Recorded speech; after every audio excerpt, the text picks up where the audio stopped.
His breathing came in short, broken pulls, like his chest was fighting for air. Lee knelt beside him, calm but fast. He touched the man's wrist, then leaned close to the bite marks. 2 punctures, darkening skin, swelling that was spreading outward like an ink stain. The villagers stood in a tight circle, afraid to come closer. Some covered their mouths, some backed away as if fear could infect them. Then Lee looked up. His eyes landed on Lee. The crowd noticed. Their attention shifted, and suddenly Lee felt the weight of every stare.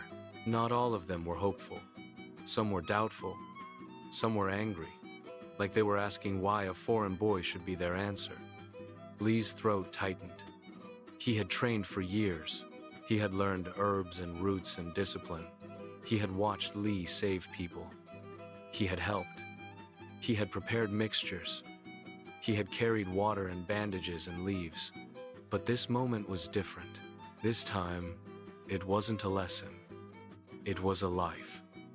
Lee spoke rapidly in Chinese, pointing to the road, then to the fields, then to the bite. His voice stayed controlled, but the urgency was clear, even without understanding every word. Lee understood the meaning. Time. Lee pointed to Lee's hands, then to the direction where certain plants grew. Lee's mind snapped into focus. He didn't need full language. He had memory, smell, practice, pattern, snake bite. Some remedies were wrong and could kill faster. Some would waste time. Some would only comfort, not save. But there was one combination Lee had taught him rare, specific, not found near the house. A bitter root that slowed the spread, and a leaf that reduced swelling and helped the body fight. Lee remembered the shape of the leaf. Long, slightly jagged edges. Strong smell when crushed. He remembered the root. Twisted, pale inside. Sharp scent, almost like pepper and soil.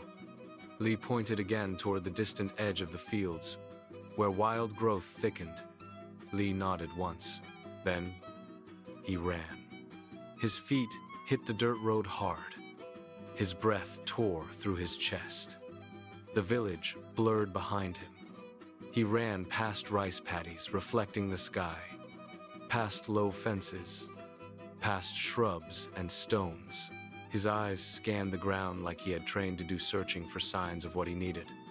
The wind slapped his face. Sweat rose quickly under his shirt. He pushed faster, because he could still see the man's shaking body in his mind. He could still hear the sound of the village holding its breath.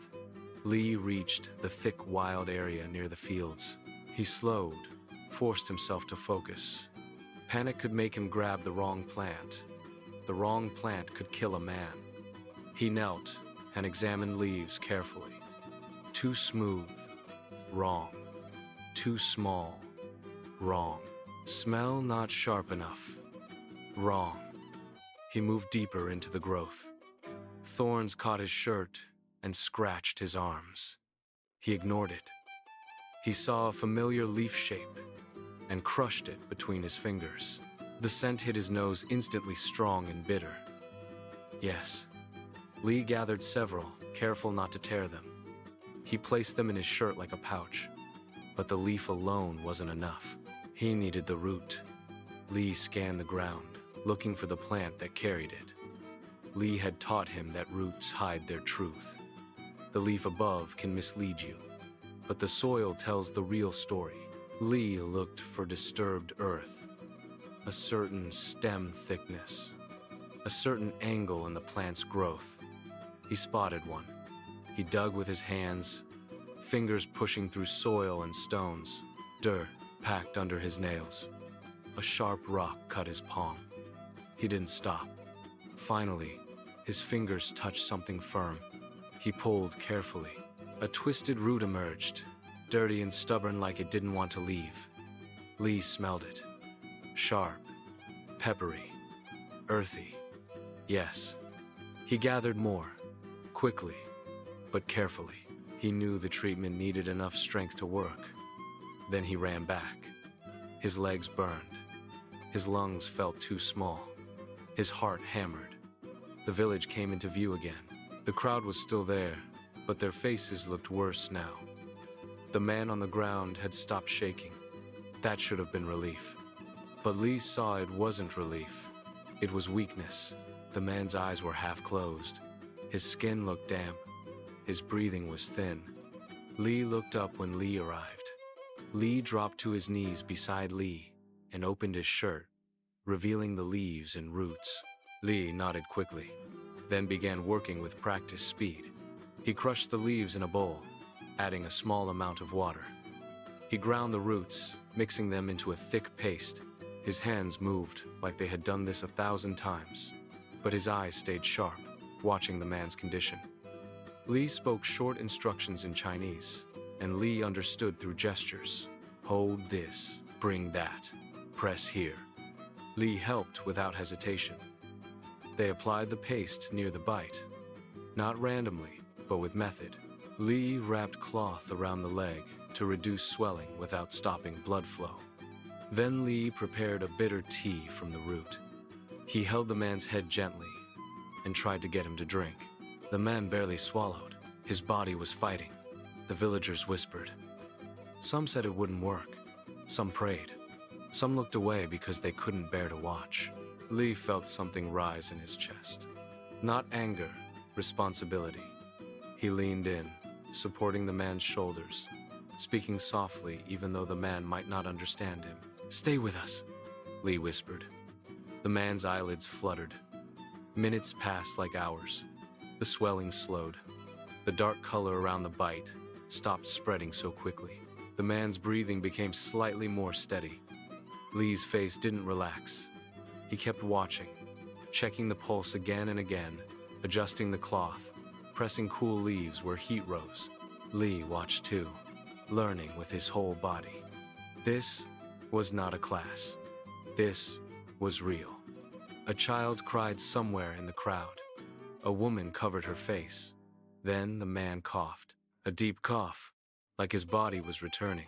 His eyes opened more fully. He looked up, disoriented, then focused on Lee. Then his eyes shifted to Lee. The foreign boy, the one everyone had stared at. The man's lips moved. A weak sound came out. Gratitude, maybe. Relief, maybe. The villagers leaned in closer. They saw the change. They saw the man still alive. And in that moment, something in the village shifted. Not fully, but enough. Respect began to form. Quiet but real. Some bowed slightly to Lee. Some nodded at Lee, uncertain but no longer hostile. Lee's hands trembled, not from fear now, but from what he had just done. He had been hungry and invisible once. Now he had helped pull a man back from death. Lee spoke to the villagers, firm and clear. He gestured for the man to be carried carefully. He warned them with strict motions. No alcohol. No rough walking. Keep the legs still. Return if fever rises. The villagers listened closely. They carried the man away. The crowd began to thin, but whispers remained. Lee followed Lee back toward the house, still breathing hard. As they walked, Lee did something he rarely did. He placed his hand on Lee's shoulder, not to guide, to acknowledge. Lee looked up. Lee's eyes held something new, approval. Lee's chest tightened again, but this time it wasn't fear. It was a feeling Lee didn't have a word for. Belonging. That evening, Lee washed his hands in a bowl of water. Dirt swirled away, but the memory stayed.